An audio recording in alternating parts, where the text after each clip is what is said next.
और कैसे हो दोस्तों क्या है कि देखो, चॉइस फिलिंग करना बहुत बड़ा मैटर नहीं है, लेकिन चॉइस फिलिंग अच्छे से ना करो तो बहुत बड़ी प्रॉब्लम हो जाती है। मेरा मतलब ये है कि चॉइस फिलिंग पे ही डिपेंड करता है कि आपके रैंक अच्छे से आए हैं तो उस रैंक को आप यूज कर पाए या नहीं कर पाए। ये मेरे ख्याल से तरीके से आपको समझना है। देखो, कुछ लोग ऐसे होंगे जो FW से होंगे, कुछ FW से सीट चाह रहे होंगे, क्योंकि आपको पता है TFW के माध्यम से अगर हमें सीट मिल जाता है तो पूरे कॉलेज की फीस माफ हो जाती है। तो इस कंडीशन में हमें FW का बेनिफिट कैसे लेना है? बिल्कुल, अगर 6 लाख से कम आपके इनकम है पेरेंट्स के, तो आप बिल्कुल FW से अपने चॉइस को कर सकते हो, आगे बढ़ा सकते हो। लेकिन अगर आप ये सोच रहे हो कि भैया रजिस्ट्रेशन करते टाइम तो मैंने FW का चॉइस करा ही नहीं था, तो देखो क्या है, 27 तारीख को क्या होना है, एडिट होना है, या किसी हेल्थ सेंटर के माध्यम से जाकर के आप एडिट कर सकते हो अपने इंफॉर्मेशन को।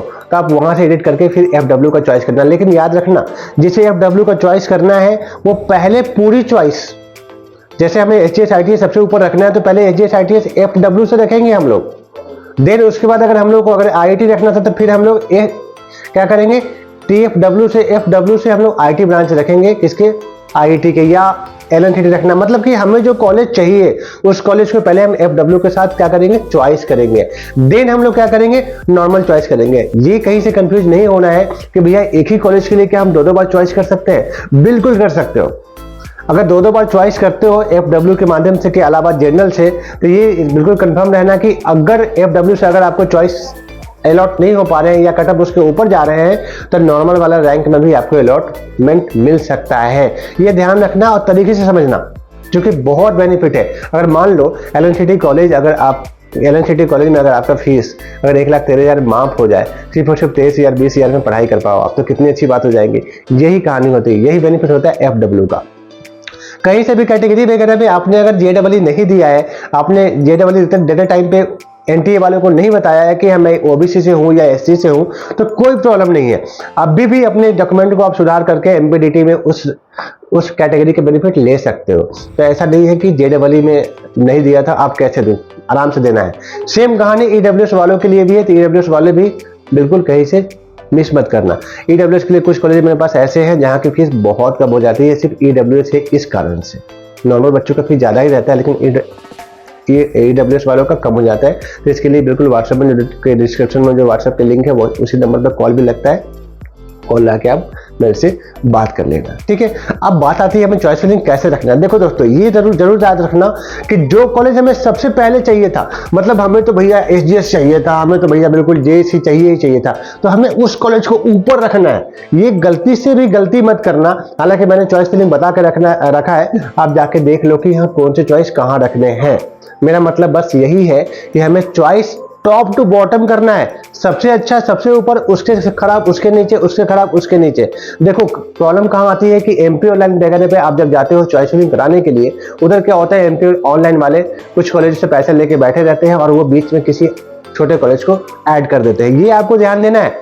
पूरी चॉइस की लिस्ट बना लो, 2 घंटे लग जाए, 4 घंटे लग जाए, क्या अंतर पड़ता है यार। आपने 2 साल खराब करा है, फिर 12वीं पास करे हो, फिर JEE के एग्जाम में आपने समय दिया है, तो भाई ये 2 घंटे अगर चॉइस फिलिंग एडिट कर, मान लो हमें लिखने में बनाने में अगर कोई टाइम लग जा रहा है तो कोई बड़ी बात थोड़ी ना हो गई यार, है ना। तो चॉइस फिलिंग में हमें टाइम देना है। जिसके चॉइस फिलिंग हो गए हैं उसके लिए भी कुछ बड़ी बात नहीं है यार, दो ना, कोई दिक्कत नहीं है। अब तो 12वीं में इस बारे के भी स्टार्ट हो गए, JEE का तो चल ही रहा है।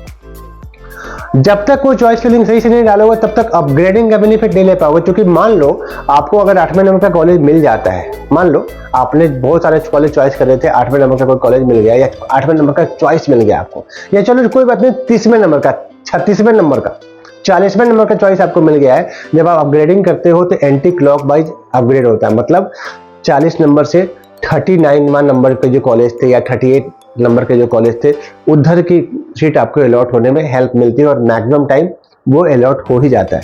तो हमें चॉइस सही रखना है। अगर सोच लो आपके मार्क्स अच्छे हैं, है ना, और बीच में कोई एक छोटा कॉलेज या छोटी ब्रांच डाल दिए, क्या मतलब बनता है उसका? आपकी चॉइस फिलिंग अलॉटमेंट वहीं रुक जाएंगे, और जहां अलॉटमेंट रुक गए बस आप फंस गए। क्योंकि ये जरूरी नहीं है कि हर बड़े कॉलेज का हर ब्रांच अच्छा होता है, ये अच्छे से ध्यान रखना। क्योंकि मैक्सिमम लोग इसी में कंफ्यूज होते हैं कि भैया हमें तो GSIT में पता है आपको, BM ब्रांच लास्ट ईयर भी खाली गई 17 सीटें। तो सिर्फ कॉलेज बड़ा बनने से ब्रांच बड़ा नहीं हो जाता, ये अच्छे से याद रखना। IIT वगैरह में भी बहुत सारे ऐसे ब्रांचेस होते हैं जिसकी कट ऑफ बहुत नीचे चली जाती है, जो कि सिर्फ IIT हो जाने से वो कोर्स अच्छा नहीं हो जाता है, क्योंकि कोर्स तो बस 4 साल रहने हैं, लेकिन उसके बाद जो कहानी स्टार्ट होंगे, लाइफ भर जो आपको जॉब करने पड़ेंगे वो उसी ब्रांच के बेस पे करने पड़ेंगे। तो जो ब्रांच हमें लेना है, सेक्टर चेंज नहीं करना है। चलो ठीक है, CS नहीं मिल रहा, IT ले लिया, कोई प्रॉब्लम नहीं है। IT नहीं मिल रहा, कोई बात नहीं, इसी ले लेते हैं यार। अरे इसी में नहीं मिल रहा, कोई दिक्कत नहीं, AIML ले लेते हैं, AIDS ले लेते हैं, साइबर ले लेते हैं, तो कोई क्लाउड ले लेता है, तो कोई ऑटोमेशन ले लेता है, कोई दिक्कत नहीं है, सब ले सकते हो अगर IT सेक्टर में जाने हैं तो। ऐसा नहीं कि हाँ हमें जाना तो था IT सेक्टर में और मैंने ले लिया है मैकेनिकल ब्रांच, ये कभी नहीं करना है। थैंक यू सो मच, ऐसे जुड़े रहें, ऐसे ही बने रहें। कभी कुछ लगे कि पूछना हो तो कमेंट के माध्यम से भी पूछ सकते हो, साथ में डिस्क्रिप्शन में व्हाट्सएप के लिंक भी डाले हैं, वहां से भी पूछना चाहो तो पूछ सकते हो, या कॉल तो रहते ही हैं आप लोगों के लिए। थैंक यू सो मच, ऐसे जुड़े रहें, ऐसे बने।